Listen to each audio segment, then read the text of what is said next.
예레미야서 32장 6절부터 15절까지의 말씀입니다. 저와 한 절씩 교독하시겠습니다. 예레미야가 이르되 하나님 여호와의 말씀이 내게 임하였느니라. 이르시기를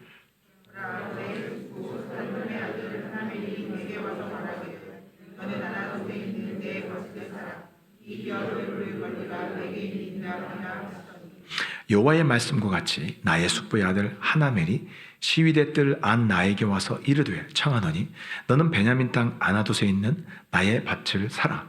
기업의 상속권이 내게 있고 물을 권리가 내게 있으니 너를 위하여 사라 하는지라. 내가 이것이 여호와의 말씀인 줄 알았으므로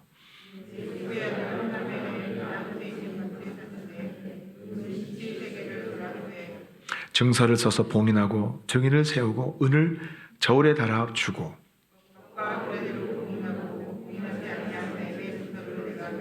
나의 숙부의 아들 하나멜과 매매 증서의 인친 증인 앞과 시위대 뜰에 앉아있는 유다 모든 사람 앞에서 그 매매 증서를 마세야의 손자 네리야의 아들 바룩에게 붙이며 만군의 여호와 이스라엘의 하나님께서 이와 같이 말씀하시기를 너는 이 증서 곧 봉인하고 봉인하지 않은 매매 증서를 가지고 토기에 담아 오랫동안 보존하게 하라. 이와 같이 말씀하시니라. 사람이 이 땅에서 집과 밭과 포도원을 다시 사게 되리라 하셨다 하니라. 아멘. 오늘 말씀은 성도에게 절망은 없다라는 제목으로 함께 은혜를 나누도록 하겠습니다. 미국의 사법부에는 Three Strikes Law라는 법이 있습니다. 우리말로 하면 삼진아웃법이라는 법입니다. 이것은 뭐냐면 한 사람이 강도, 절도, 성범죄, 마약 이런 중범죄를 2회 이상 그리고 세 번째에 2번을 넘어서 이제 세 번째까지 저지르면 그 사람에게 최소 25년부터 종신형까지를 선고하는 법입니다. 이 삼진아웃법이 적용되면은 판사가 원래 법을 그 형량을 이렇게 그 자기 재량권으로 이렇게 늘었다 줄였다 하잖아요. 그런데 이 삼진아웃법이 적용되면 판사가 마음대로 형을 줄일 수 없습니다. 최소 25년 이상이 돼야 돼요. 2000년도에 게리 유잉이라는 사람이 골프샵에서 $1200짜리 골프채를 3개를 훔쳤어요. $3600죠. 그러다가 잡혔습니다. 이 사람은 전에 절도와 강도로 이미 전과 이범이었습니다. 그러니까 세 번째 절도라다가 잡혔어요. $3600짜리를. 그런데 경찰은 이 사람이 단순 절도지만 삼진아웃법을 적용해서 얼마를 구형했냐면 판사에게 삼진아웃법을 적용해달라고 하고 25년형을 구형했습니다. 그리고 25년 구형됐어요. 징역을 살게 됐어요. 무섭죠? $3600 훔쳤다고 25년형을 살아요. 더한 판결도 있습니다. 2002년도에 레안드로 안드라데라는 사람이 우리나라 다이소 같은 조그마한 이제 값싼 샵에서 비디오 테이프 9개를 훔쳤어요. 얼마나 되겠어요? 그런데 또 이 사람도 경찰에 붙잡혔습니다. 그런데 이 사람은 과거에 마약과 절도 전과 이범이었어요. 이번에 이제 삼진아웃법이 적용돼서 최종 판결이 나왔는데 몇 년이 나온 줄 아십니까? 한번 추측해 보십시오. 50년이 나왔습니다. 비디오 테이프 9개 훔치고 징역 50년이 나왔어요. 너무 생각해도 아무리 삼진아웃법이면 좀 너무하잖아요. 그래서 연방법원에다가 항소를 했어요. 그래서 최종 이제 연방법원에서 최종 이 사람의 그 항소를 심사했습니다. 그런데 최종 결론이 뭐냐면 연방법원에서 이렇게 판결했어요. 삼진아웃법에 따라서 징역 50년이 적용되는 것은 조금도 이상하지 않다. 50년 확정됐어요. 이 판결이 있고 난 다음에 LA 타임즈에 크게 보도가 됐습니다. 헤드라인에 이렇게 보도가 됐습니다. 세 번째 범죄에는 자비도 예외도 없다. 영어로 No mercy, no exception이라는 헤드라인이 딱 달렸어요. 민주주의가 가장 발달한 미국에서도 세 번 반복된 범죄에 대해서는 무자비합니다. 자비가 없습니다. 우리는 보통 생각할 때에 하나님의 심판, 하나님의 법과 세상 법을 생각할 때 누가 더 엄격하다고 생각합니까? 사람들의 인식에는 하나님의 법이 너무 엄격하다고 생각하잖아요. 근데 여러분 실제 적용되는 거 보면 세상 법이 훨씬 더 엄격합니다. 하나님은요, 마음이 약해가지고요, 바로 심판을 집행을 못하세요. 성경에 예레미야서를 보면 실제로 하나님이 이 세상 법이 훨씬 더 엄격하고 하나님의 법은 얼마나 하나님께서 오랫동안 기다리고 또 기다리시는지가 잘 나와 있어요. 오늘 본문을 함께 살펴보도록 하겠습니다. 오늘 본문 예레미야서는 선지자 예레미야가 약 50년 동안 선지자 활동을 하면서 기록한 말씀입니다. 예레미야가 활동할 때 마침내 유다가 멸망을 합니다. 예루살렘 성전이 다 파괴되고 이스라엘 백성들이 포로로 끌려갑니다. 그 현장을 똑똑히 목격했던 사람이 바로 예레미야 선지자입니다. 선지자 예레미야의 별명이 뭐예요? 눈물의 선지자죠. 왜 눈물의 선지자입니까? 그 사람은 두 가지 때문에 울었어요. 첫 번째는 뭐냐면 이제 심판이 곧 닥쳤다고, 하나님이 너희들 심판하신다고, 제발 좀 죄를 멈추고 돌아오라고, 하나님 너희 안 그러면 정말 심판하신다고, 너희 정말 끔찍한 심판이 너희 앞에 다다랐다고 그렇게 간곡히 호소를 하는데도 이스라엘 백성들은 귓등으로도 안 들어요. 너무나 이 이스라엘 백성들의 완악한 죄를 보면서, 그리고 아파하면서 예레미야 선지자는 울었습니다. 그리고 또 울었어요. 또 우는 이유가 뭐냐면 실제로 하나님의 심판이 예루살렘에 임했을 때에 그 심판이 얼마나 처참하고 무서웠는가를 보고, 그리고 백성들이 울부짖고 온 천지에 피가 흥건하고 사람들이 죽어가는 그 현장을 보면서 예레미야는 통곡하고 눈물을 흘렸습니다. 예레미야가 그 현장을 목격하고 이스라엘이 처참하게 멸망하는 과정을 보고 눈물로 기록한 성경이 예레미야 애가서입니다. 예레미야 애가서에 보면 그 당시에 이스라엘이 멸망할 때 당시에, 예루살렘이 멸망할 때 당시에 그 상황이 얼마나 처참했는지 아주 상세하게 묘사가 되어 있습니다. 우리 예레미야 애가 4장 10절 한번 읽어보겠습니다. 4장 10절 다 같이 한번 읽어보겠습니다. 시작. 딸 내 백성이 멸망할 때에 자비로운 부녀들이 자기들의 손으로 자기들의 자녀들을 삶아 먹었도다. 여러분, 한국 사람들이 자녀 사랑이 아주 극심하잖아요. 거기에 못지않은 민족이 이스라엘 백성들이에요. 자녀 교육이 열심이고 다음 세대에 대한 엄청난 관심이 많은 사람들이 바로 이스라엘 사람들입니다. 이 사람들도 마음카페 열어가지고 최신 가장 좋은 분유가 뭔지 검색하고 우리 내 자식한테는 최고 것만 먹여요. 아인슈타인 분유 뭐 이런 거만 먹이고 엄청나게 잘했어요. 그런데 예루살렘이 멸망할 때는 어떤 일이 벌어진 줄 아세요? 너무나 굶주림에 지쳐서 자기 자식을 삶아 먹었어요. 이 실제 있었던 역사예요. 그뿐만이 아닙니다. 사방의 시체들이 노인부터 아이들까지 널브러져 있었어요. 그리고 살아남은 사람들은 포로로 끌려가는데 바벨론으로 포로로 끌려갈 때에 한 장면이 시편 137편에 기록이 되는데 어떤 상황이 묘사가 되어 있냐면 한 여인이 아이를 안고 포로로 끌려가고 있었습니다. 힘들죠. 먼 길을 가고 있는데 그래도 아이는 지키려고 이렇게 딱 안고 가고 있는데 바벨론 병사가 그 아이를 품에서 낚아채서 바위에다가 내쳐서 아이를 죽였어요.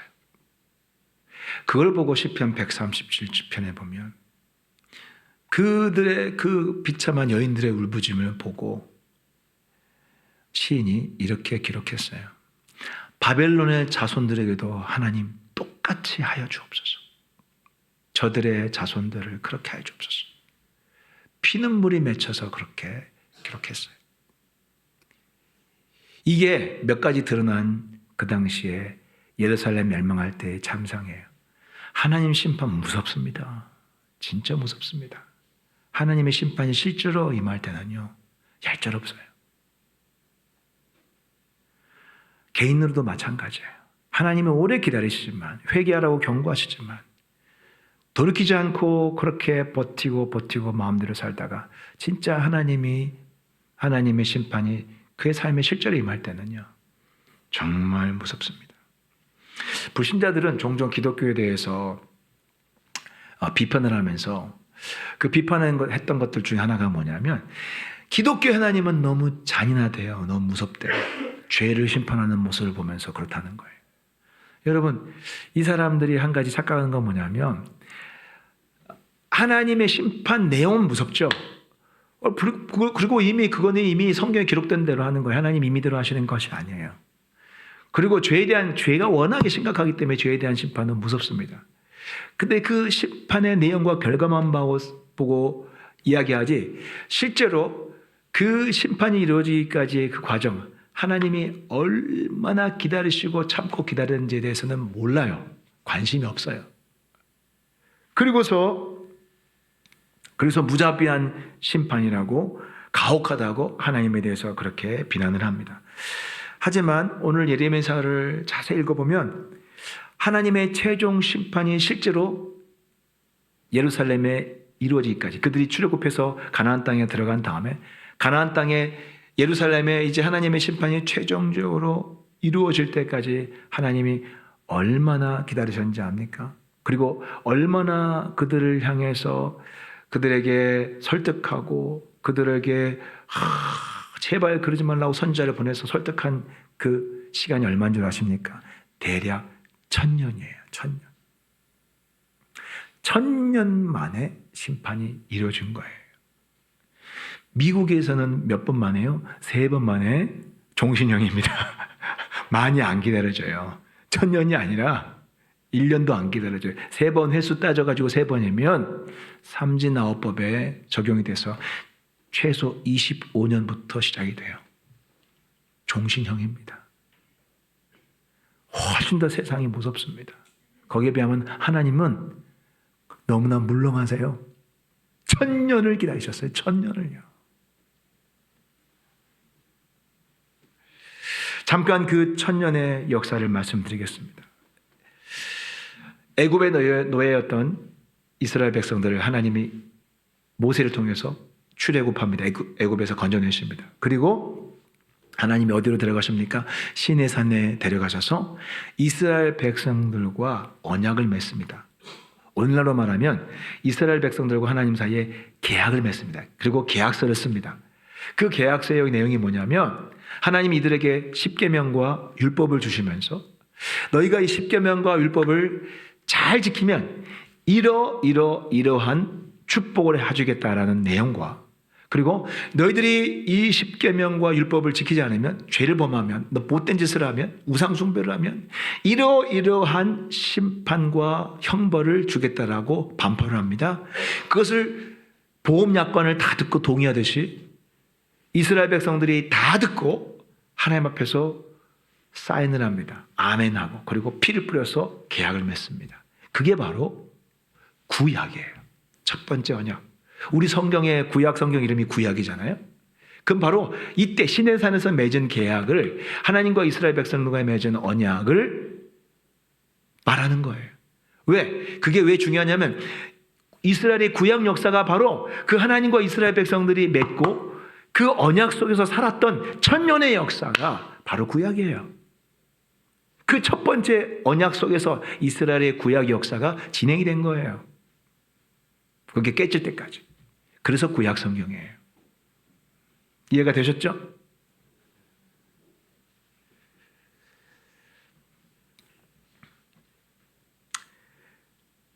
그런데 문제는 그 1000년 동안 이스라엘 백성들이 이제 그 땅에서 쫓겨나기까지 1000년이 걸렸다고 그랬잖아요. 그 1000년 동안 이스라엘 백성들은 가나안 땅에 살면서 하나님의 법을 단 1년도, 1000년 중에 단 1년도 제대로 지킨 적이 없었습니다. 뭘 보면 아냐면요. 대표적인 예로 6월절 절기를 하나를 예를 들겠습니다. 6월절 절기는 우리나라의 광복절처럼 이스라엘 백성들이 애굽에서 구원받은 날을 기념하는 거예요. 그건 진짜 제일 그 민족의 제일 중요한 그 나라 민족의 정체성을 기린 날이에요. 하나님이 구해주신 날이에요. 출애굽한 그 날이에요. 그 6월절을 하나님이 철저히 지키라고 영원히 지키라고 명령하셨고 다른 국가의 모든 많은 절기들 초막절도 있고 뭐 하지만 그 여러 절기 중에 가장 출발점이 되는 절기예요. 자, 그런데 그렇게 중요한 절기 하나님이 잘 지키라고 아주 거듭거듭 여러 번 반복해서 명령했던 그 6월절 절기를 이스라엘 백성들은요, 이 1000년 동안 있는 동안에 한 해도 제대로 지낸 적이 없습니다. 그걸 보여주는 말씀이 있어요. 우리 역대하 35장 18절 한번 읽어볼까요? 다 같이 읽어보겠습니다. 시작. 선지자 이스라엘 가운데서 6월절을 이같이 지키지 못하였고 이스라엘 모든 왕들도 요시야가 제사장들과 레위 사람들과 모인 온 유다와 이스라엘 무리와 예루살렘 주민과 함께 지킨 것처럼은 6월절을 지키지 못하였더라. 그러니까 이스라엘 백성들이 출애굽했던 때가 대략입니다. 연도가 BC 1500년이에요. 요시야 왕이 이때 이 개혁을 하고 그가 온 나라와 제사장과 온 백성들을 모으고 정말 성경에 기록된 대로 완벽하게 성경 말씀 그대로 6월절을 지냈던 한 해가 있었습니다. 그때가 BC 630년이에요. 그러니까 대략 한 900년 정도 되는 시간까지 그 이전의 왕은 누구도 이렇게 철저하게 성경에 기록된 법대로 제대로 6월절을 지켰던 왕이 없었다라는 거예요. 놀랍지 않습니까? 요시야 왕이 처음이라는 거예요. 그러니까 이 역사서에 보면 이스라엘의 천년 역사를 기록한 그 과정들을 보면 우리가 생각했던 것보다 훨씬 더 이스라엘 백성들은 하나님의 법을 지키지 않았어요. 6월절조차 안 지켰으니 나머지 절기들은 말할 필요도 없겠죠. 예루살렘을 심판하시기 전에 하나님이 예레미야 선자를 통해서 탄식하시면서 하셨던 말씀이 있어요. 우리 예레미야서 7장 25절 한번 볼까요? 다시 읽어보겠습니다. 시작. 너희 조상들이 애굽 땅에서 그러니까 BC 1500년이죠. 애굽 땅에서 나온 날부터 오늘까지 지금 이제 멸망할 때까지 거의 1000년 가까이 지난 때입니다. 오늘까지 내가 내 종 선자들을 너희에게 보내되 끊임없이 보내었으나 그 다음에 너희가 나에게 순종하지 아니하며 귀를 기울이지 아니하고 목을 곧게 하여 너희 조상들보다 악을 더 행하였더라. 1000년 동안 설득을 했습니다. 그런데 이스라엘의 반응은 어땠어요? 듣지도 않았을 뿐더러 더 심각한 문제가 뭔 줄 아세요? 더 심각한 문제는 그래도 조금은 좋아져야 될 거 아니에요. 시간이 1000년 흘렀으니까 그래도 양심이 있지. 그런데 성경에 하나님 뭐라고 하냐면 아까 뭐라고 하셨어요? 시간이 갈수록 너희 조상들보다 더 악을 더 행하였더라 돼 있어요. 이거는 시간이 갈수록 더 못돼지는 거예요. 거기다가 결정적으로 이들이 멸망 직전에 하나님이 이스라엘 백성들 사이에서 유행했던 속담 하나를 언급하셨습니다. 이스라엘이 이제 멸망 직전에 거의 멸망이 며칠 안 남았을 때에 하나님이 들었던 이스라엘 백성들 사이에 유행했던 속담을 언급하셨던 내용이 뭔 줄 아세요? 우리 에스겔서 12장 22절 한번 읽어보겠습니다. 시작. 인자야 이스라엘 땅에서 이르기를 날이 더디고 모든 묵시가 사라지리라 하는 너희의 이 속담이 어찌 됨이냐. 여러분, 이 말은 뭐냐면 구약에 기록된 하나님의 심판의 예언, 그 모든 예언, 그날이 다가온다고 임박하다고 선지자들이 계속 이야기했거든요. 근데 그들은 그 이야기를 들으면서 무시했잖아요. 지나와 보니까 하나도 응함이 없더라. 다 뻥이더라. 이렇게 이야기하는. 하나님이 경고나 그리고 심판이 임한다는 말들은 다 뻥이더라란 말이 이스라엘 백성들 사이에 쫙 퍼졌어요. 이제는 하나님 말씀 모든 예언 우습게 여기는 때가 됐어요. 여러분의 하나님의 입장이라면 이 백성한테 뭘 기대하겠습니까? 이제는 하나님 말씀도 다 뻥이라고 하는데, 하나님의 심판도 다 뻥이고 이루어지지 않고 다 사라진 그런 말들은 다 사라질 거라고 하는데, 이런 백성들한테 하나님이 기대할 수 있는 게 뭐가 있겠어요? 이들을 내버려 두는 것이 무슨 의미가 있겠어요? 그래서 하나님은 쓸어버리기로 정하십니다. 그래서 모조리 다 약속의 땅에서 쓸어서 바벨론 땅에 포로로 보내십니다. 그리고 거기에 세웠던 성전부터 해서 모든 것들을 다 파괴시켜 버리십니다. 하나님은 회생 불가 판정을 내리셨던 거예요. 천년 만에.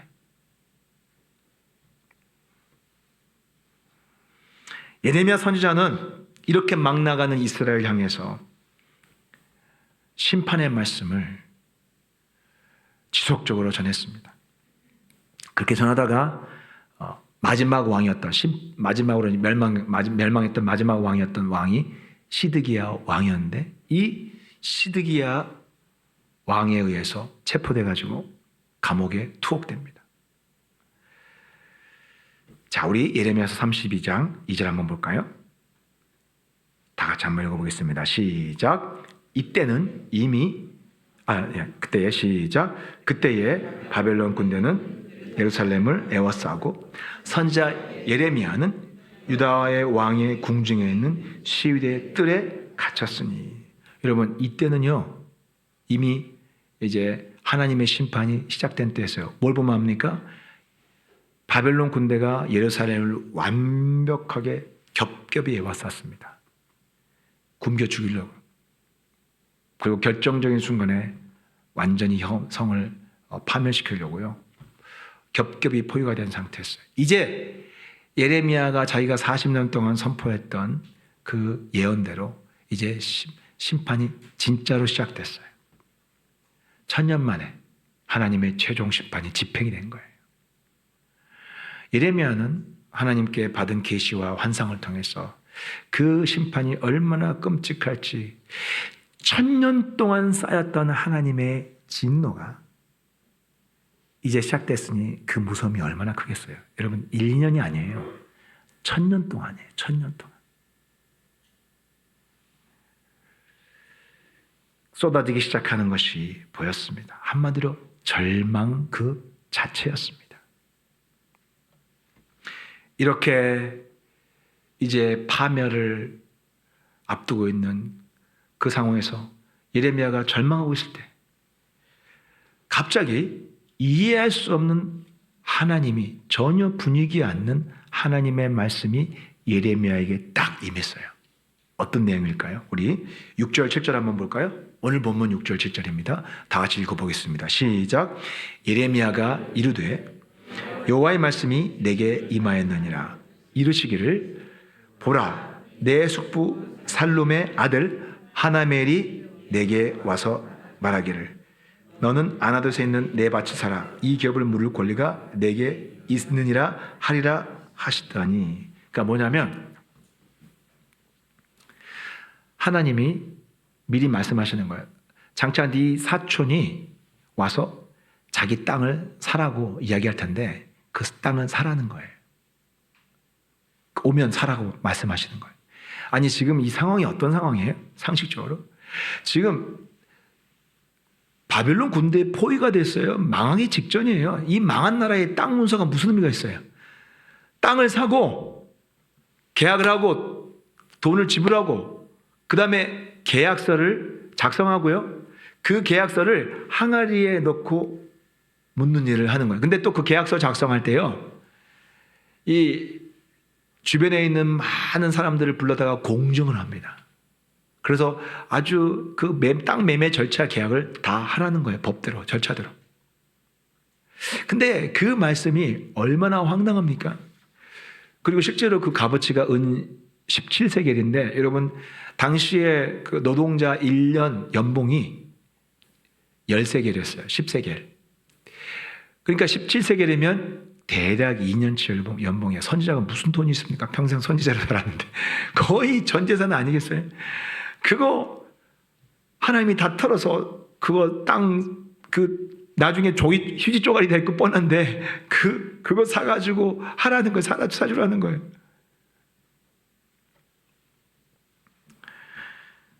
바벨론 군대에 포위당한 절망스러운 상황에서 하나님은 도대체 왜 이 황당한 상황에서 이제 하나님이 좀 심판을 하시려고 하면서 그 직전에 동시에 전혀 반대되는 이 명령을 하신 이유가 뭘까요? 그 이유가 15절에 나와 있습니다. 이제 망하기 직전인데 파멸되기 직전인데 하나님 이 말씀을 하세요. 15절 한번 볼까요? 시작. 만군의 여호와 이스라엘의 하나님께서 이와 같이 말씀하시니라. 사람이 이 땅에서 집과 밭과 포도원을 다시 사게 되리라 하셨다 하니라. 지금 하나님이 바벨론 군단을 동원해서 이들의 죄악을 심판하시지만 철저히 다 파멸시킬 것이지만 하나님은 그 파멸 직전에 동시에 무슨 말씀을 하냐면 내가 다시 모든 것을 회복시키겠다는 거예요. 그 의지를 하나님의 계획을 하나님의 뜻을 하나님의 약속을 말로만이 아니라 행동으로서 사람들에게 각인시켜주기 위해 보여주시는 거예요. 선지자를 통해서 매매 계약을 체결하고 그걸 항아리에 묻고 땅에 묻으라는 거예요. 사람들이 보는 앞에서 많은 사람들이 보겠죠. 지금 포위됐는데 뭐 하는 짓인가? 저 사람 바보 아니야?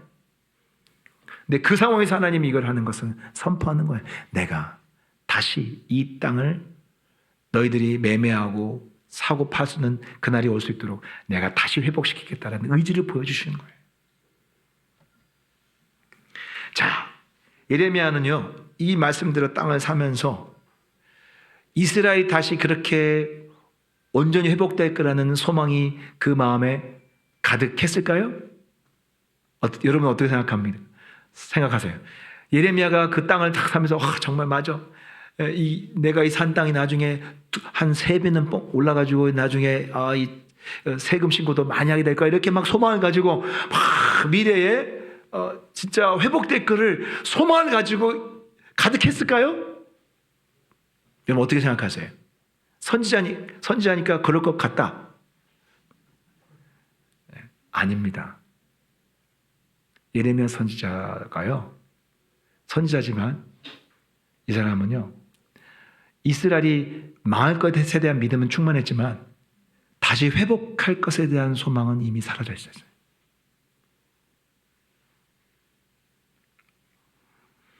그것을 보여주는 구절이 곧바로 뒤에 나옵니다. 우리 예레미야가 땅을 매매 계약하고 자기 비서에게 그 땅 문서를 항아리 넣고 묻으라고 시킨 다음에 본인은 곧바로 뭘 한 줄 아세요? 하나님께 가서 기도해요. 이건 정말 뜻밖의 행동이에요. 다음 액션이 아니라 무조건 바로 가서 하나님께 기도를 합니다. 우리 예레미야서 32장 16절 보겠습니다. 다 같이 한번 읽어보겠습니다. 시작.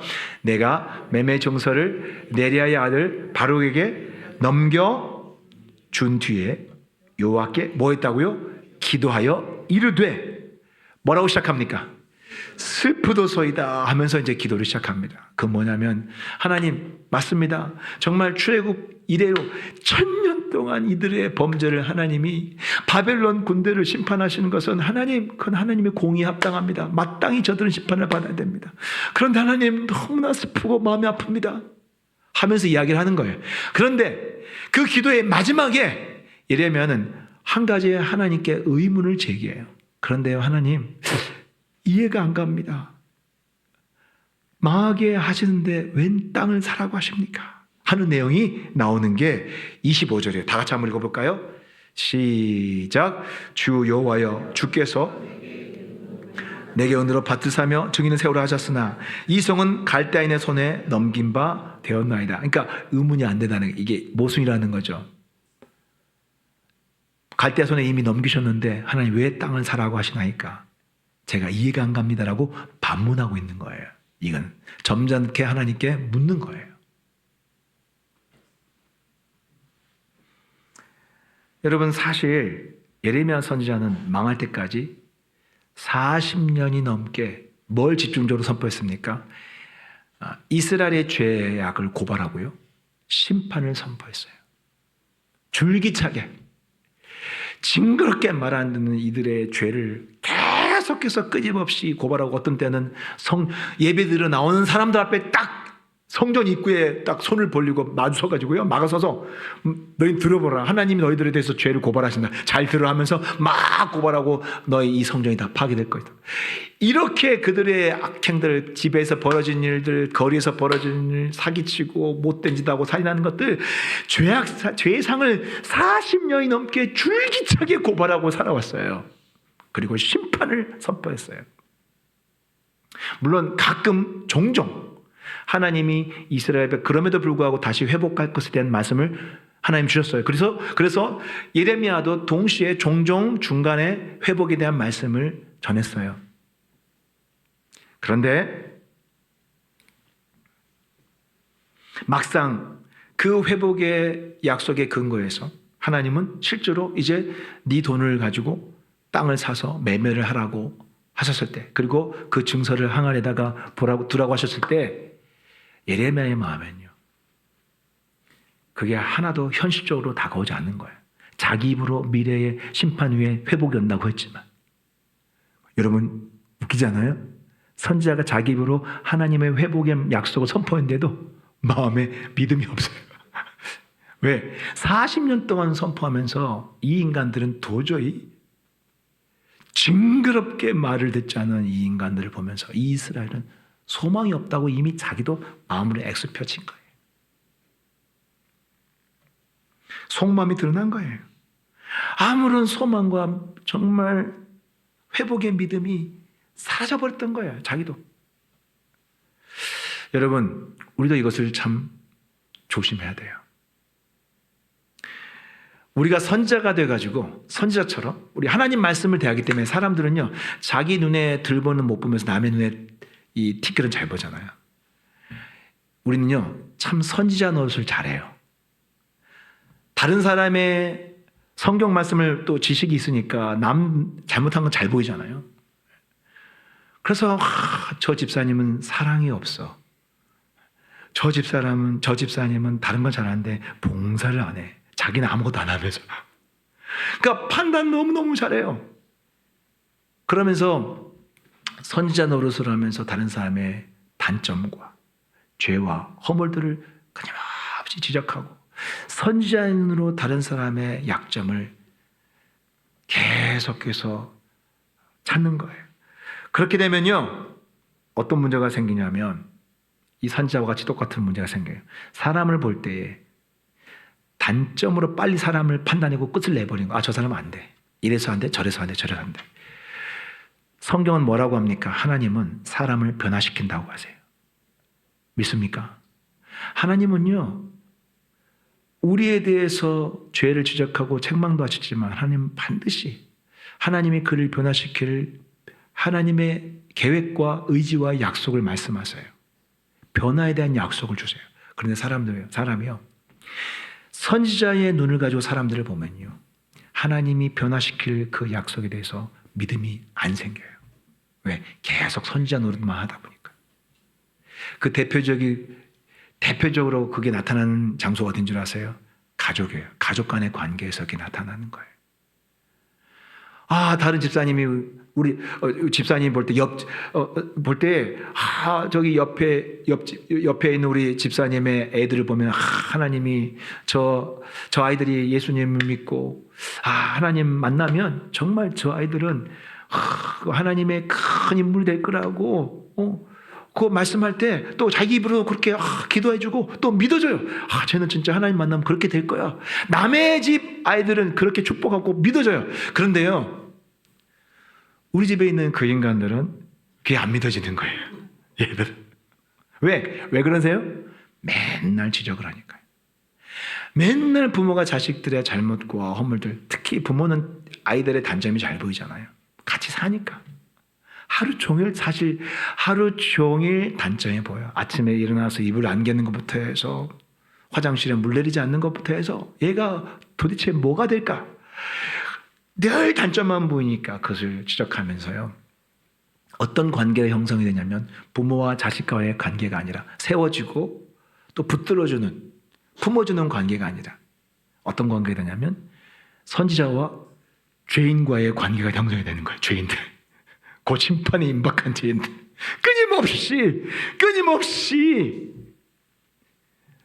죄를 선포하고 죄를 지적하고. 여러분, 선지자가 아니라 제사장이 되시길 바랍니다. 제사장은 죄인들의 죄를 품고 하나 앞에 눈물로 제사를 드리고 죄인의 죄를 감당해 주는 사람이에요. 여러분의 가족, 여러분의 친척, 직장 동료들 중에 이렇게 지금 선지자의 눈으로 도무지 저 인간은 마음이 안 든다. 저 사람은 끝이다. 저 사람은 아니야. 가능이 없어. X표를 친 사람이 혹시 없습니까? 돌아보시기 바랍니다.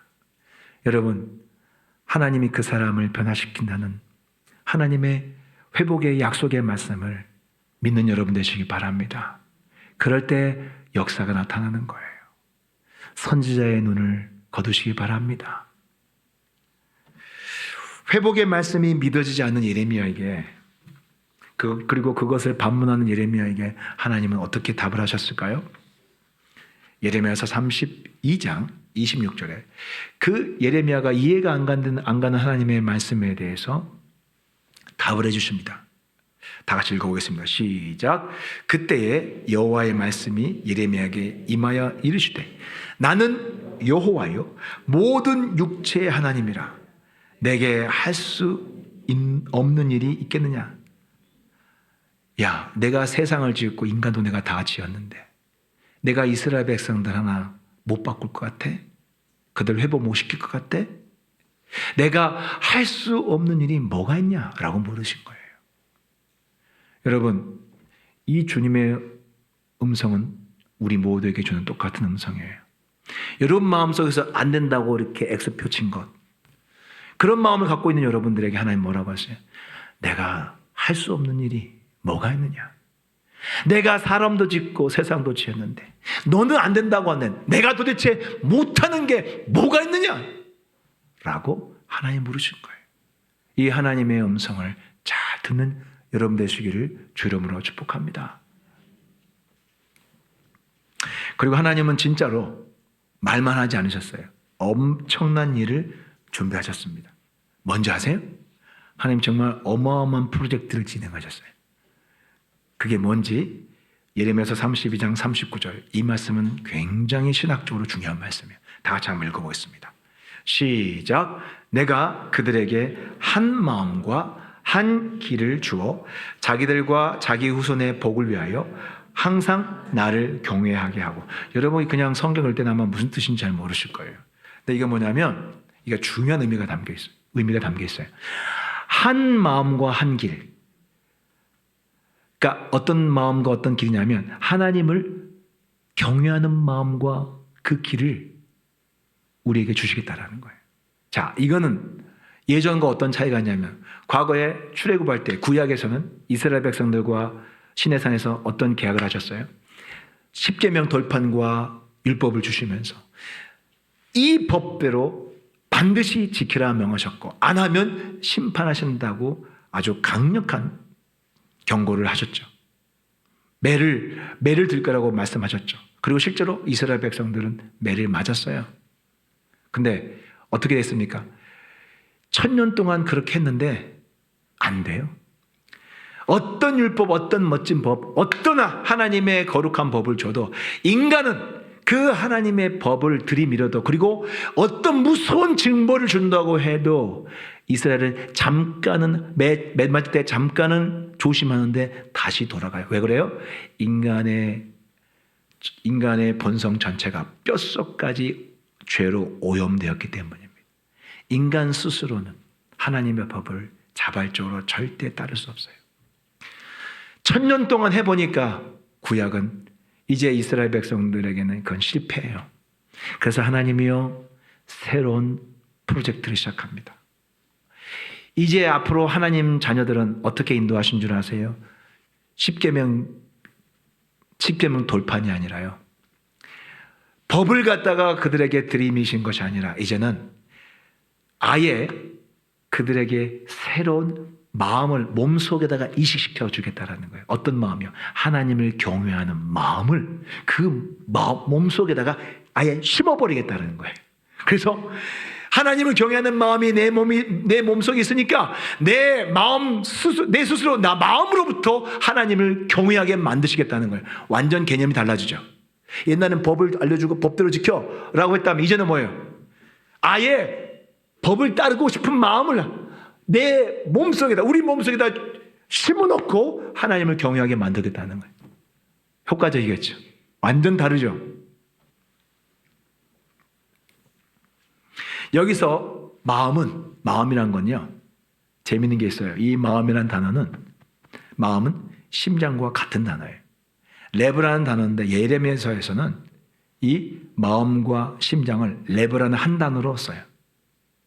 우리 한번 볼까요? 예레미야서 17장 10절 한번 보겠습니다. 다 같이 한번 읽어보겠습니다. 시작. 나 여호와는 심장을 살피며 폐부를 시험하고 각각 그의 행위와 그의 행실대로 보응하나니. 뭐예요? 하나님 무슨 우리 심장을 어떻게 수술하려고 살펴보시겠어요? 외과 의사도 아니고 뭘 보신다는 거예요? 마음을 살펴본다. 여러분의 마음을.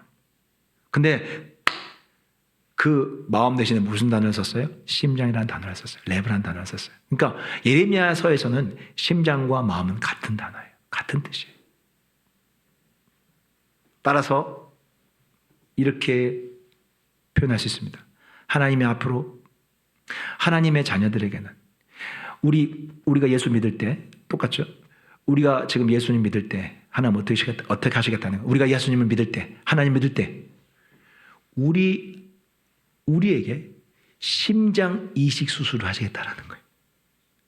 새 심장을 우리 가슴에다가 심겠다라는 거예요.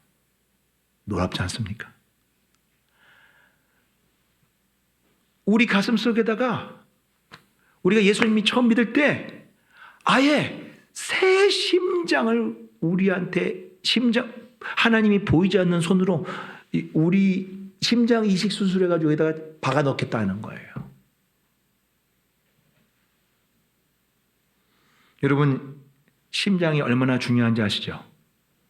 저는 이 본문 설교를 어제 준비하면서 우리 성도님들이 이 추상적인 개념을 어떻게 이해할 수 있을까? 어떻게 이해시킬 수 있을까? 이건 굉장히 중요한, 신학적으로 굉장히 중요한, 언약신학에서 굉장히 중요한 개념인데 어떻게 이 심장의 새 심장의 의미를 이해시킬 수 있을까라고 고민하는데 하나님께서 문득 영화의 한 장면이 떠오르게 하셨습니다. 그 영화의 이름은 아이언맨입니다. 아이언맨 사진 보시죠. 자, 보이십니까? 자, 아이언맨. 저 아이언맨 이렇게 가슴에 있는 빛나는 게 있죠. 저게 심장인데 저 아이언맨의 모든 기능을 사실 저게 다 하는 거예요. 모든 에너지원이 저게요. 그 다음에 다음 장면 보여주세요. 저 사람이 주인공이에요. 저 사람이에요. 저렇게 변신하는 거예요. 근데 저 사람 가슴에 구멍이 나 있죠. 저기에다가 새 심장을 끼우는 거예요. 다음은 보여주세요. 저 아크 리액터라는 저 심장, 저게 소형 원자로 같은 소형 원자로예요. 소형 원자로. 저게 막 핵 융합 반응을 하면서 엄청난 에너지가 나와가지고 저 아이언맨이 막 하늘을 나르고 막 그 악당을 때려 부수고 막 그런 일을 할 수 있도록 만들어줘. 다음 장면 보여주세요. 저를 끼워 넣는 거예요. 그 다음에 그랬더니 저 가슴에 빛이 나죠. 쫙 끼니까 그 다음에 저 사람이 나중에 저렇게 변신하는 거예요.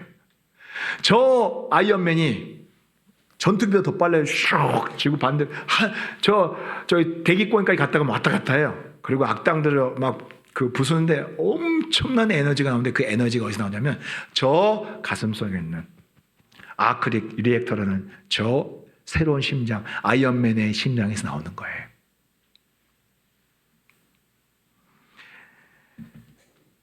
우리가 예수님 믿을 때 하나님이 저 아이언맨의 심장을 저와 여러분들에게 이식시켜 주시는 것을 믿으시기 바랍니다. 이식시켜 주셨어요. 믿으십니까? 혹시 아직 없는 분 한번 손 들어보세요. 나한테 지금 저 아이언맨 심장이 없는 분. 네, 오늘 성경 말씀이 뭐라고 되어 있어요? 이식시켜 주시겠다고 약속하셨어요. 그렇게 해서 하나님을 따르게 만들겠다고 하나님이 말씀하신 거예요. 자, 그런데 이 새로운 심장의 실체가 뭘까요? 이 실체가 좀 궁금하지 않으세요? 심장이 뭘 말할까? 그래서 여러분이 궁금할까봐 하나님은 에스겔 선지자를 통해서 조금 더 구체적으로 설명을 해 놓으셨어요. 이 새로운 심장의 실체. 우리 다 같이 에스겔서 36장 26절 읽어보겠습니다. 시작. 또 새 영을 너희 속에 두고 새 마음을 너희에게 주되 너희 육신에서 굳은 마음을 제거하고 부드러운 마음을 줄 것이며 이 새 마음의 실체는 바로 성령이에요. 성령. 성령이 우리에게 임하시면서 우리 안에 새로운 마음이 잉태가 되는 거예요. 이해가 되셨어요? 여러분 중에 성령 안 계신 사람 아무도 없죠? 여러분 다 예수님 믿을 때 성령이 여러분에게 임하십니다. 성령이 임한 모든 사람들에게는 아이언맨의 심장 같은 새 심장이 여러분에게 있는 것을 믿으시기 바랍니다. 여러분 이렇게 새 심장, 새 마음이 우리에게 나타나면요, 우리가 한 번도 경험하지 못했던 새로운 감정, 이전에 생각지도 못했던 새로운 마음을 우리는 경험하기 시작합니다. 그 중에 가장 대표적인 게 뭔 줄 아세요? 대표적인 게 뭔 줄 아세요? 여러분이 그 새 마음이, 그 새 심장에 이식된 후부터 여러분 마음에 여러분이 죄인이라는, 여러분의 죄가 깨달아지고 하나님 앞에서 내가 죄인이라는 각성이 일어나기 시작해요. 우리 교회에 최근에 어떤 성도님이 간증한 건데, 이 수요 기도회에서 나오다가 남편이 성령 체험을 했어요. 성령이 임하시고 체험을 했어요. 그러면서 나타난 변화가 자기가 놀라운 게 한 가지 있대요. 그게 뭐냐면 자기 남편이 자기는 그동안에 한 번도 들어본 적 없는 고백을 하는 거예요. 뭐냐면 자기가 죄인이라는 고백을, 내가 죄인이라는 고백을 남편의 입술로부터 들었대요. 굉장히 자존심이 강한 사람이고 절대로 그런 말을 하지 않는 사람인데 새 심장이 임하니까 그 사람이 하나님 앞에서 눈물로 회개하고 기도하는 일이 벌어지는 거예요. 여러분 이게 얼마나 엄청난 일인지를 제가 알려드릴게요. 예레미야 선지자가 40년이 넘게 예루살렘에서 하나님의 그들의 죄를 경고하고 그들의 죄를 고발하고 하나님 앞에 회개하라고 40년이 넘게 선지자가 메시지를 전했음에도 불구하고 예루살렘 백성들은 죄를 인정하지도 회개하지도 않았어요. 여러분 그게 인간의 본성입니다. 그런데 그런 인간에게 하나님의 성령이 임하고 새 마음이, 새 심장이 그에게 생겼을 때 그에게 어떤 일을 하는 줄 아세요? 죄가 깨달아지는 거예요. 누구도 나에게 죄라는 말을 했을 때 발끈했던 사람이 자기 마음 깊은 곳으로부터 하나님 잘못했습니다. 내가 잘못 살았습니다라는 말을 60, 70, 40분이 고백을 하는 거예요. 눈물을 흘리면서. 그게 새 심장을 가진 사람들에게 나는 변화예요. 작년 새생명 축제 때 우리 감정하신 한 남자분 기억나시죠? 이분은 예수님을 믿고 성령이 맞아 변화가 나타나는데, 이분이 원래 하루에 매일 2갑을 담배를 피웠고 하루에 일주일에 3번에서 4번 정도 술을 마시는 회식을 했어요. 근데 이분이요, 또 그리고 이분이 하신 일이 노조위원장이었어요. 우리나라 소방서 노조위원장. 그러니까 이분이 참 언뜻 보기에도 이렇게 하나님을 간절히 찾을 것 같지는 않잖아요. 근데 이분이 성령이 임했어요. 그러니까 어떤 일을 한 줄 아세요? 교회 나와서 매일 기도해요. 눈물을 흘리면서 하나님 앞에 기도를 해요. 제가 변화를 봤어요. 처음에 어쩔 수 없이 교회에 안에 따라서 왔을 때는 졸고, 정말 돌 붙여고 와서 앉아 있는 것처럼 그런 상태였지만, 어느 날부터 설교 후에 눈물을 흘리기 시작하더라고요. 그리고 교회 와서 매일 기도를 합니다. 그리고 성경을 1시간 이상씩 읽어요. 그리고 어떤 일이 일어났냐면, 그렇게 즐기던 하루 2갑의 담배, 일주일에 3-4번씩 마셨던 술을 다 끊고 다시는 술과 담배 생각이 나지 않더라는 거예요. 여러분, 이게 새 심장이 우리에게 임했을 때 나타나는 우리의 삶의 반응들이에요. 마음의 변화들이에요. 지난주에 우리 세례식 했을 때 한 성도는, 세례받았던 한 성도는 우리 세례식 하기 전에 숙제가 있습니다. 사복음서를 읽는 거예요. 그분이 세례받기 전에 사복음서를 읽으면서, 예전에는 그렇게까지 성경을 읽지 않았었는데 이제 처음으로 제대로 성경을 읽는데, 옛날에 그렇게 딱딱했던 성경이 그렇게 성경 말씀이 좋더라는 거예요. 너무너무 말씀이 꿀처럼 달더라는 거예요. 이것이 새 심장이 우리에게 장착되었을 때 나타나는 우리의 마음의 변화인 거예요.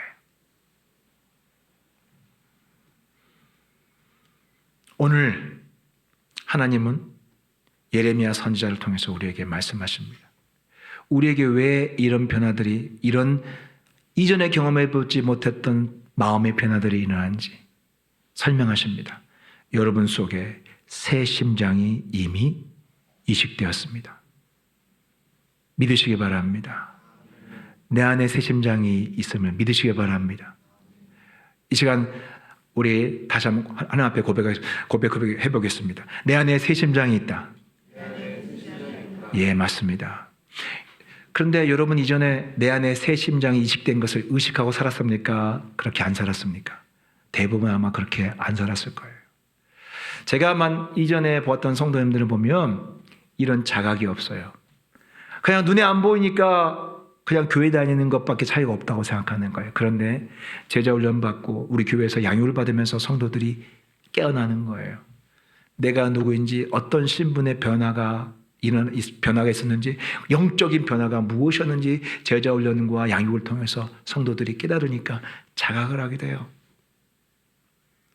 그러면서 이분들이 순장으로, 1:1 양육자로, 또 중보자로, 교사로 섬기면서 하나님의 놀라운 역사들이 나타납니다. 1:1 양육하는 경우, 제가 순자님들도 그렇고요, 우리 순자님들이 양육하면서 말씀을 통해서 순원들이 변화되고, 정말 신기한 건 뭐냐면요, 2년 3년 지나면 사람들이 다락방에서 변화되는 거예요. 순장님들이 전하는 말씀을 통해서 놀라운 역사들이 나타나는 거예요. 사람의 마음들이 변화돼요. 만져져요. 특별히 1:1 양육은 더 강력합니다. 1:1로 하나님 말씀을 전해주니까 1:1 말씀을 받으면서 성도들이 제일 강력한 변화를 체험하는 때가 1:1 양육의 말씀을 들을 때예요. 1:1 양육을 받을 때에 성도들 안에서 자기의 마음이 시작할 때와 끝날 때가 달라지는 걸 경험하는 거예요. 말씀의 능력을 체험하는 거예요. 어떻게 우리 성도들은 그렇게 말씀의 능력이 나타나기 시작했을까요? 예, 그 안에 장착된 하나님의 새 심장, 아이언맨의 그 심장이 활성화되는 거예요. 웅하고 빛이 아이언맨 쫙 나를 때 여기 환하게 아까 빛을 보셨죠? 그게 활성화되면요 막 핵 융합 반응이 일어나면서 그 안에서 막 활성화돼요. 빛이 막 나요. 여러분이 내가 누구인지 깨닫고 말씀을 양육하고 가르칠 때 하나님의 성령의 은사를 여러분들에게 활성화시키면서 말씀의 능력이 풀어나면서 사람들이 그 말씀을 받고 생각이 바뀌고 고집이 꺾이고 회개라고 하는 역사가 나타나는 거예요. 그 일의 시작은 여러분 안에 있는 새 심장이 있기 때문이에요. 또 지난주에 간증했죠. 어떤 성도님이 또 다른 분하고 우리 교회 와서 기도회 할 때 같이 기도하는데 어떤 일이 일어났어요? 오랫동안 아토피 때문에 잠 못 자고 그 몸에 아토피에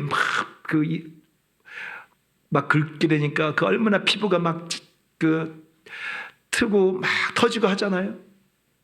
그런데 우리 성도님이 기도했을 때에 다음날 새살이 돋아나고 그리고 가려움증이 사라졌어요. 처음으로 긁지 않고 잠들었대. 어떻게 이런 일을 하는 거예요? 여러분 안에 있는, 우리 안에 있는 이 하나님이 주신 아이언맨의 그 새 심장이 활성화되는 거예요. 그러니까 하나님의 치유의 능력이 여러분들의 기도를 통해서 쫙 타고 올라가는 거예요. 이거는 목사만 하는 일이 아니라 모든 성도들이 다 하는 거예요. 여러분들을 그렇게 부르셨어요. 제 안에 주신 심장이나 여러분에게 주신 심장이나 똑같아요. 똑같이 아이언맨 같은 그런 강력한 심장이에요. 여러분이 기도할 때 그 심장이 활성화되면서 빛을 발하면서 강력한 애주와 하나님의 능력이 풀어지는 거예요. 그것을 잊고 살기 때문이에요. 그러니까 무기력하고 무능해지는 거예요. 오늘 말씀을 통해서 여러분 안에 있는 새 심장의 실체가 무엇인지 깨닫는 여러분 되시길 바랍니다. 그래서 우리 이 새 심장을 받은 우리의 삶에는요, 어느 날 갑자기 전혀 상상도 못했던 변화가 갑자기 나타납니다. 나도 변하고 내 가족도 변합니다.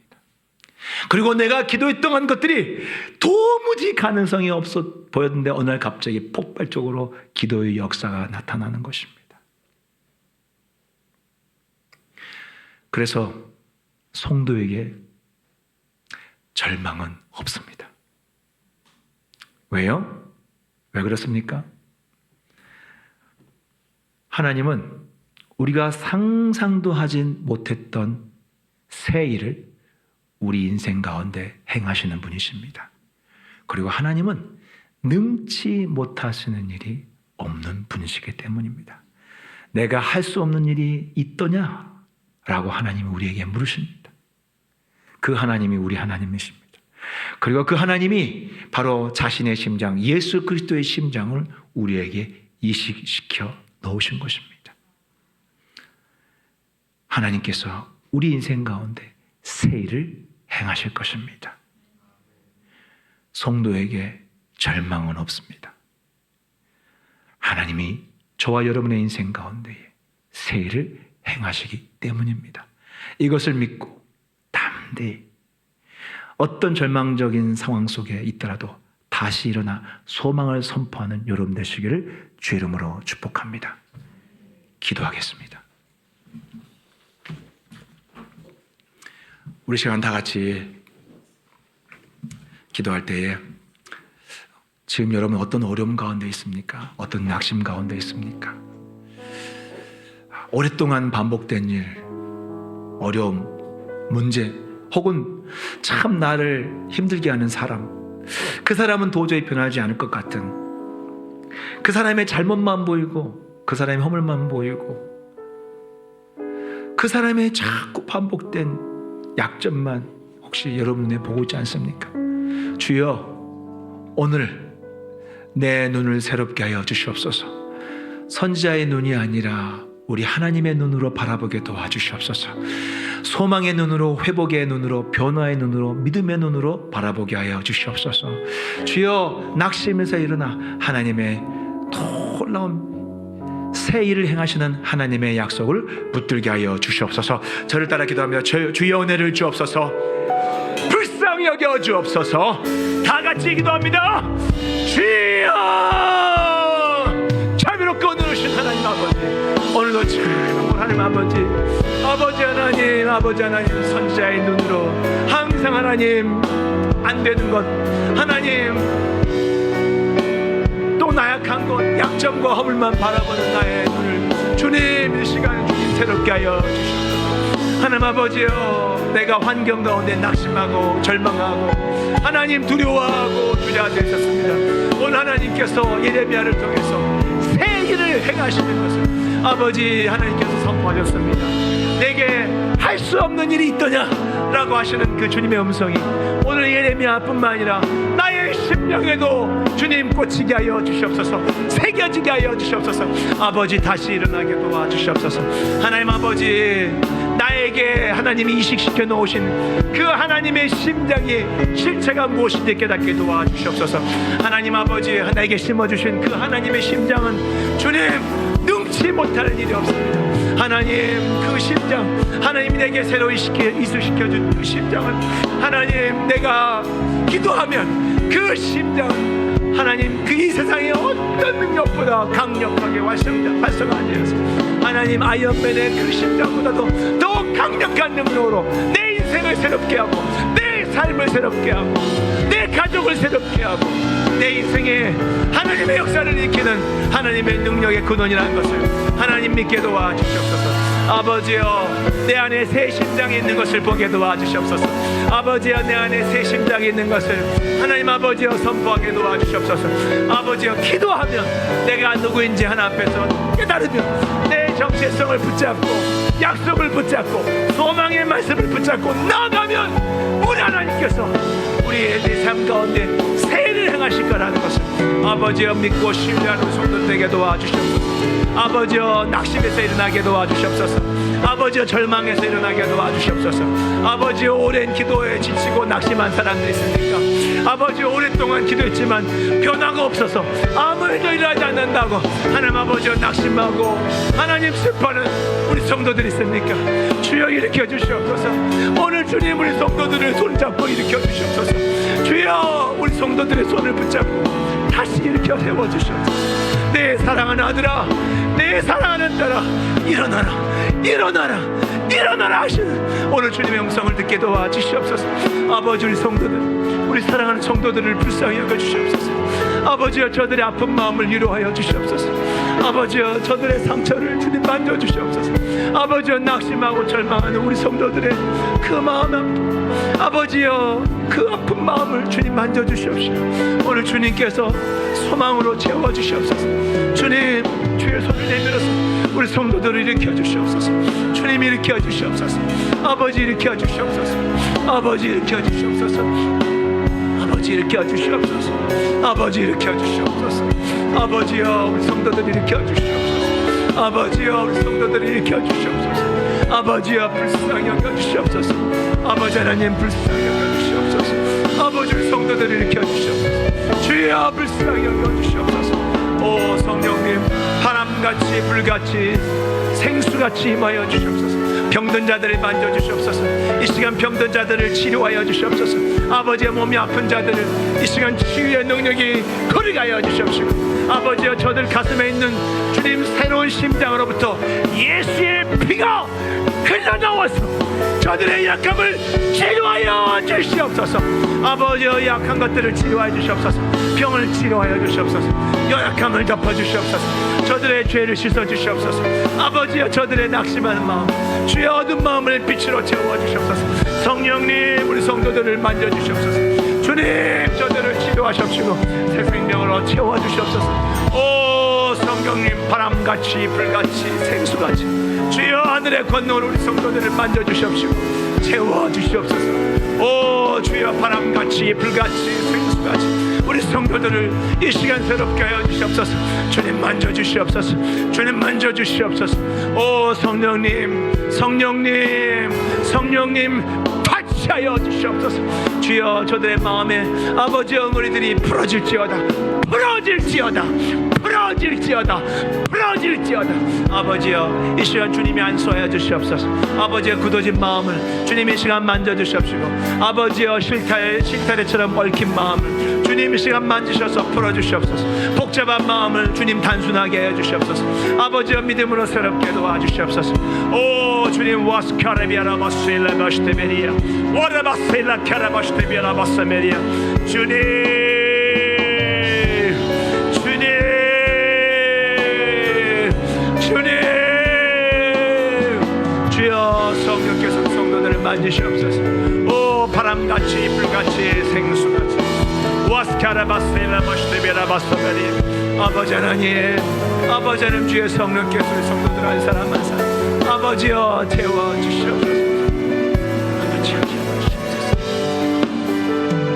하나님 아버지, 오늘 우리 모든 성도들이 그동안 자각하지 못했던 내 안에 우리 하나님이 내가 예수님을 믿을 때 내 몸속에 이식해 놓으셨던 그 새 심장을 자각하게 하여 주시옵소서.